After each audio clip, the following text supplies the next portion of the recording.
ઘર વિહોણા કરી ઉજવવી કેટલી યોગ્ય છે? આપ નેતા હિમાંશુ ઠક્કર અને અમિત પંચાલે પીડિતોની મુલાકાત લીધી. નરેન્દ્ર મોદી સ્ટેડિયમના નામે જાણીતું બન્યું છે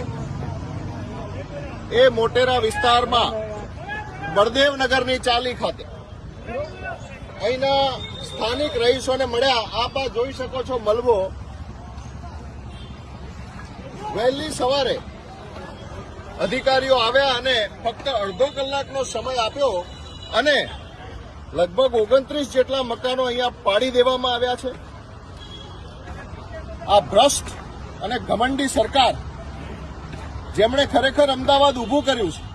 અહીંના અનેક સ્થાનિક રહીશો સાથે વાત કરી.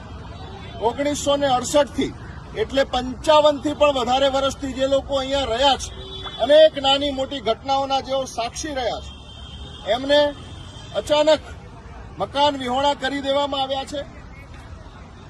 અમાનવીય રીતે એમની સાથે વર્તન થયું છે. કોમનવેલ્થ ગેમ આવી રહી છે.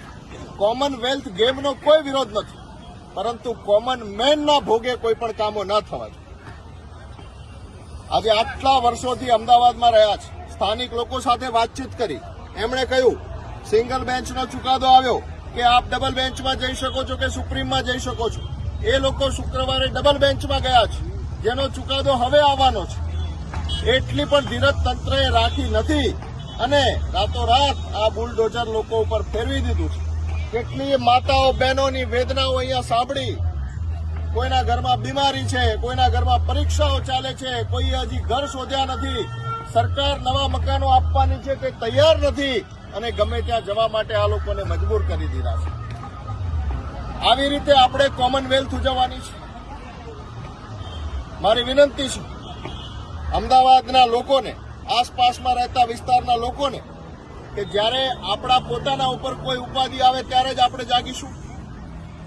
આમ આદમી પાર્ટી વતી અમે વિનંતી કરીએ છીએ કે જે લોકોના મકાન પાડી દેવામાં આવે એમને તાત્કાલિક ધોરણે ન્યાય આપવામાં આવે, એમને તાત્કાલિક રીતે બીજે વસવાની વ્યવસ્થા કરવામાં આવે. અત્યારે બધા જ લોકો રોડ ઉપર આવી ગયા છે.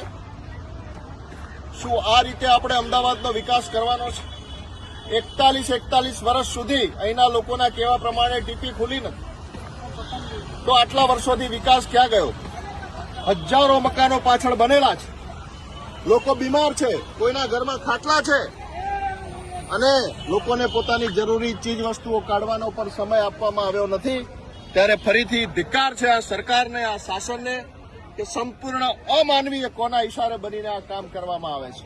ભગવાન અમને સદબુદ્ધિ આપે અને જે પીડિતો